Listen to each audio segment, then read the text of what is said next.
आज है 8 नवंबर 2025 दिन शनिवार। Welcome back to clean news MP. चलिए देखते हैं मध्य प्रदेश की 25 फटाफट बड़ी खबरों को। इससे पहले आप न्यूज को कहां से देख रहे हैं हमें कमेंट में बताना बिल्कुल ना भूलें।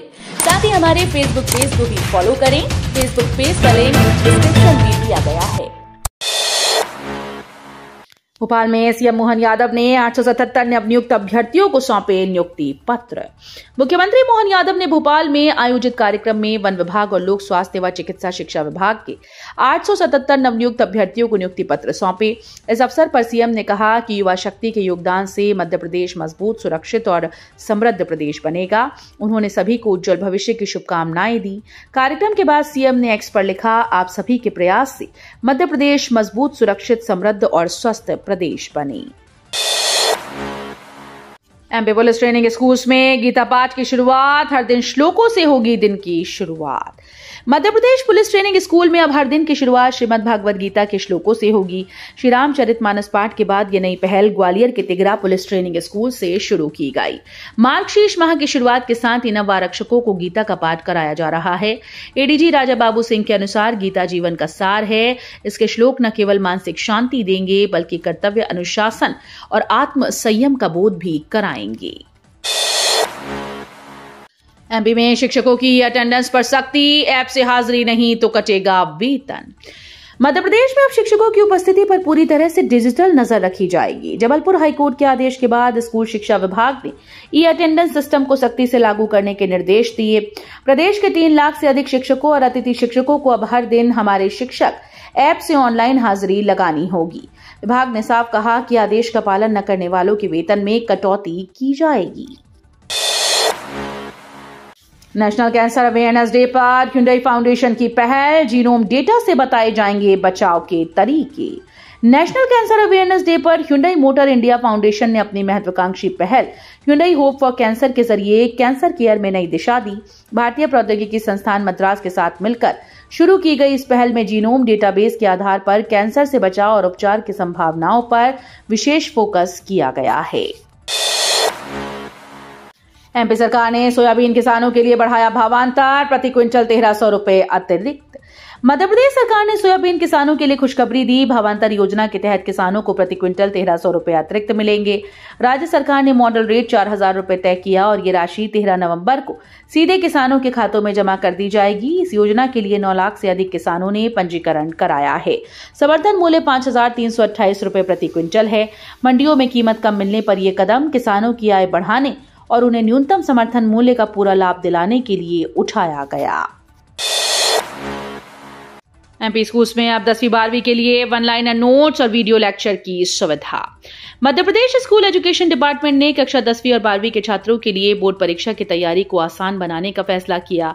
अब स्कूल को हर विषय के लिए वन लाइनर शॉर्ट नोट्स और वीडियो लेक्चर उपलब्ध कराए जाएंगे। इनमें छात्र कम समय में महत्वपूर्ण जानकारी को आसानी से समझ पाएंगे।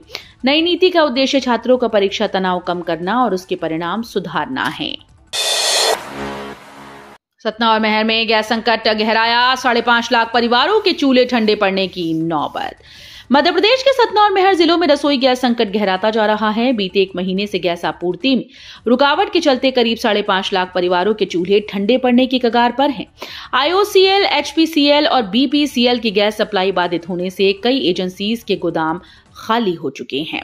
तेल कंपनीज के रिफिलिंग प्लांट में गैस की कमी बताई जा रही है, जिसकी वजह से सिर्फ 30, 40 से 50% सिलेंडर ही एजेंसीज तक पहुंच पा रहे हैं।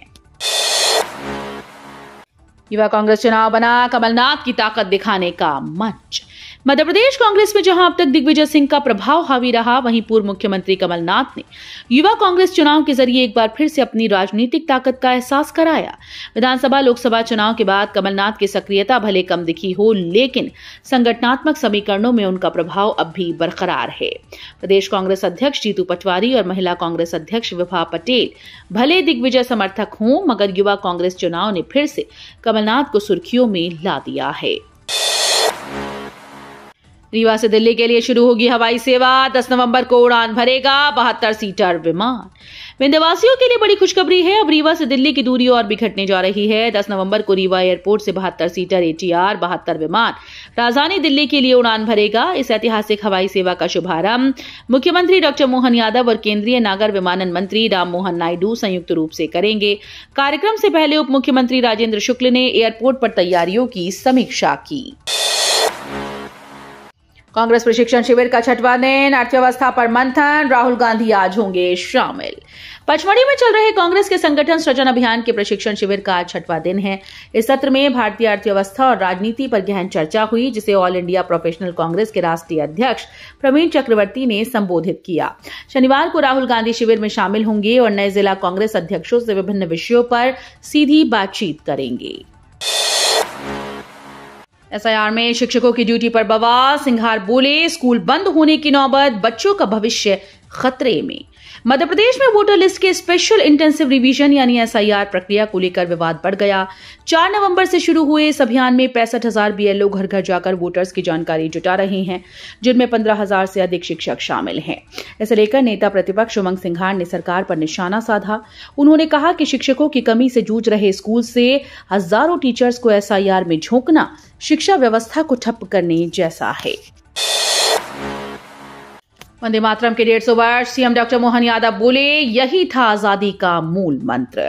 मध्य प्रदेश आज देशभक्ति के रंग में रंगा है। वंदे मातरम के 150वें स्मरणोत्सव पर पूरे प्रदेश में उत्सव का माहौल है। मुख्यमंत्री डॉक्टर मोहन यादव ने भोपाल के शौर्य स्मारक में भारत माता को पुष्पांजलि अर्पित कर दीप प्रज्वलित किया और इस ऐतिहासिक कार्यक्रम का शुभारंभ किया। उन्होंने कहा कि बंकिम चंद्र चट्टोपाध्याय का वंदे मातरम गीत केवल एक गान नहीं बल्कि आजादी का मूल मंत्र था। MP के 76 वन अधिकारी संभालेंगे नई जिम्मेदारी, पूरा किया 1.5 साल का प्रशिक्षण। मध्य प्रदेश में प्रशासनिक मजबूती की दिशा में बड़ा कदम उठाया गया है। राजधानी भोपाल के कुशाभाऊ ठाकरे कन्वेंशन सेंटर में आयोजित समारोह में मुख्यमंत्री डॉक्टर मोहन यादव ने 800 से ज्यादा नवचयनित सरकारी सेवकों को नियुक्ति पत्र और पदस्थापना आदेश सौंपे। इनमें 76 वन क्षेत्रपाल शामिल हैं, जिन्होंने 1.5 साल का कठोर प्रशिक्षण पूरा किया। अब ये अधिकारी प्रदेश के वनों के संरक्षण और संवर्धन की अहम जिम्मेदारी निभाएंगे। भव्य आदिवासी कार्यक्रम में पीएम मोदी, बीजेपी दिखाएगी बिरसा मुंडा के साथ विकास की कहानी। मध्य प्रदेश के 47 आदिवासी विधानसभा सीटों पर बीजेपी ने अपनी रणनीति शुरू कर दी। पार्टी आदिवासी समाज के विकास और उपलब्धियों को दिखाने के लिए विदेशी पढ़ाई कर रहे आदिवासी बच्चों को कार्यक्रम में बुलाएगी। 47 विधानसभाओं में बिरसा मुंडा की रथ यात्रा निकाली जाएगी। महिला वर्ल्ड कप की स्टार क्रांति गौड़ को 15 नवंबर को 1 करोड़ रुपए की सम्मान निधि दी जाएगी। जनगणना 2027 की तैयारी शुरू, 1 जनवरी से फ्रीज होंगे जिले, तहसील और गांव की सीमाएं। जनगणना 2027 की तैयारियां तेज हो गई हैं। सरकार ने 1 जनवरी 2026 से जिले, तहसील और गांव की सीमाएं फ्रीज करने का फैसला किया। इसके पहले 10 से 30 नवंबर तक देश भर में जनगणना का प्री टेस्ट किया जाएगा। इस दौरान चयनित क्षेत्रों में मकान सूचीकरण गणना का काम होगा। मध्य प्रदेश के ग्वालियर, रतलाम, सिवनी जिले इस प्री टेस्ट के लिए चुने गए हैं।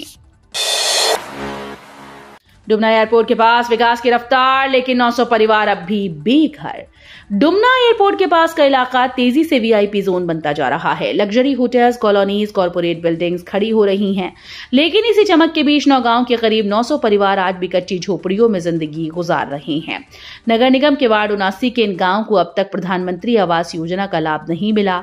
एक ओर विकास की ऊंची इमारतें हैं तो दूसरी ओर टूटे सपनों के घर। सवाल यह है कि क्या इन परिवारों तक विकास की रोशनी पहुंचेगी?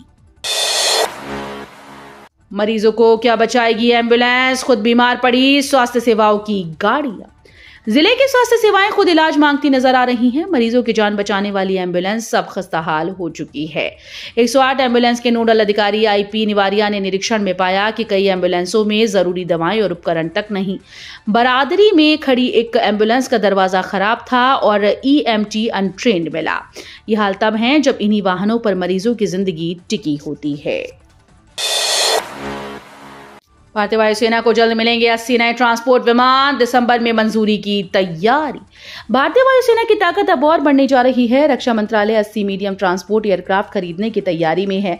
बताया जा रहा है कि इस सौदे के लिए 3 देशों की विमान निर्माता कंपनीज के बीच प्रतिस्पर्धा होगी। दिसंबर के अंत तक रक्षा अधिग्रहण परिषद से खरीद प्रस्ताव को मंजूरी मिलने की संभावना है। इसके बाद जनवरी 2026 में टेंडर प्रक्रिया शुरू की जाएगी। त्योहारों और शादियों के बीच रेलवे का तोहफा, बरौनी से अहमदाबाद तक स्पेशल ट्रेन दौड़ेगी। त्योहारों और शादियों के सीजन में यात्रियों को राहत देने के लिए रेलवे ने बड़ी सौगात दी है। पश्चिम रेलवे के रतलाम मंडल से होकर बरौनी अहमदाबाद बरौनी स्पेशल ट्रेन चलाई जाएगी। ये ट्रेन 11 और 12 नवंबर को बरौनी से अहमदाबाद और 13 व 14 नवंबर को अहमदाबाद से बरौनी के बीच 2-2 फेरे लगाएगी। इस विशेष सेवा से बिहार, उत्तर प्रदेश, मध्य प्रदेश और गुजरात के हजारों यात्रियों को सुविधा मिलेगी। सीहोर में अपराधियों की रात नींद उड़ गई। पुलिस की सघन दबिश में 141 वारंटी गिरफ्तार। सीहोर में अपराधियों के लिए बीती रात किसी डरावने सपने से कम नहीं रही। पुलिस अधीक्षक दीपक कुमार शुक्ला के निर्देश पर जिले भर में आधी रात से सुबह तक बड़ा अभियान चला। 229 पुलिसकर्मियों ने घर घर दबिश देकर वारंटीज की तलाश की। इस कार्रवाई में 141 वारंटी गिरफ्तार किए गए, जिनमें स्थायी और गिरफ्तारी दोनों तरह के वारंट शामिल हैं। पुलिस ने 2 फरार आरोपियों को भी पकड़ा है। उज्जैन की तकिया मस्जिद मामला। सुप्रीम कोर्ट ने उज्जैन की 200 साल पुरानी तकिया मस्जिद के मामले में हाईकोर्ट के फैसले में हस्तक्षेप करने से इनकार कर दिया। हाईकोर्ट ने मस्जिद को गिराने के राज्य सरकार के कदम पर रोक लगाने से मना किया था। सुप्रीम कोर्ट की पीठ न्यायमूर्ति विक्रमनाथ और न्यायमूर्ति संदीप मेहता ने याचिकाकर्ताओं की याचिका को खारिज कर दिया है। कोर्ट ने वकील को स्पष्ट किया कि हाईकोर्ट के फैसले में दखल देने का कोई औचित्य नहीं है। सागर यूनिवर्सिटी देगी छात्रवृत्ति, डॉक्टर गौर स्मृति में मिलेगा सालाना स्कॉलरशिप। सागर यूनिवर्सिटी ने डॉक्टर गौर की स्मृति में विशेष छात्रवृत्ति देने का ऐलान किया है। विश्वविद्यालय की इस पहल के तहत हर साल एक छात्र और एक छात्रा को स्कॉलरशिप दी जाएगी। ये निर्णय दानदाताओं की सहमति में लिया गया है, जो डॉक्टर गौर को श्रद्धांजलि अर्पित कर रही हैं। स्कॉलरशिप का शुभारंभ आगामी 26 नवंबर को गौर जयंती पर किया जाएगा। विश्वविद्यालय में प्रवेश लेने वाले प्रतिभाशाली छात्र आवेदन कर सकते हैं और मेरिट के आधार पर उनका चयन किया जाएगा। एमपी में जीएसटी संग्रहण में बड़ी गिरावट, टैक्स चोरी पर विभाग की रुचि कम। मध्य प्रदेश में जीएसटी राजस्व संग्रहण में भारी कमी देखने को मिल रही है। अक्टूबर तक पिछले साल की तुलना में लगभग 2,500 करोड़ रुपए कम संग्रहित हुए। दीपावली के माह में भी वाणिज्य कर विभाग अपने कैश कलेक्शन के लक्ष्य को पूरा नहीं कर सका। इस कमी को जीएसटी 2.0 में किए गए सुधारों से जोड़ा जा रहा है। साथ ही टैक्स चोरी पर विभाग की सक्रियता भी कम नजर आ रही है। 10 साल में पहली बार नवंबर के पहले सप्ताह में पहुंची ठंड, न्यूनतम तापमान 10.3 डिग्री सेंटीग्रेड। मध्य प्रदेश में हिमालय से आती सर्द हवाओं ने नवंबर के पहले सप्ताह में ठिठुरन का एहसास करा दिया। पिछले 3 दिनों में रात का तापमान 8 डिग्री सेल्सियस तक गिरा। शुक्रवार को शहर का न्यूनतम तापमान 10.3 डिग्री सेल्सियस रिकॉर्ड किया गया, जो पिछले 10 साल में इसी समय का सबसे कम तापमान है। सामान्यतः ठंड का असर नवंबर के आखिरी सप्ताह में दिखता है, लेकिन इस बार उत्तरी हवाओं के चलते लोग आज सुबह और रात में कड़ाके की ठंड महसूस कर रहे हैं। सरकारी दफ्तरों में बदलेंगे कामकाज के नियम, शनिवार की छुट्टी पर जल्द बड़ा फैसला। मध्य प्रदेश के सरकारी कर्मचारियों के लिए बड़ा बदलाव आने वाला है। सरकार साप्ताहिक अवकाश प्रणाली में फेरबदल पर विचार कर रही है। चर्चा है कि शनिवार की छुट्टी खत्म कर दफ्तरों में 6 दिन काम की व्यवस्था लागू की जा सकती है। साथ ही सालाना अवकाशों की संख्या घटाने पर भी मंथन चल रहा है। प्रदेश के साथ 10 से अधिक राज्यों में इस मॉडल पर समीक्षा हो रही है। तो ये थी आज की 25 फटाफट बड़ी खबरें। अगर आपको न्यूज पसंद आई हो तो वीडियो को लाइक और शेयर जरूर करें। धन्यवाद।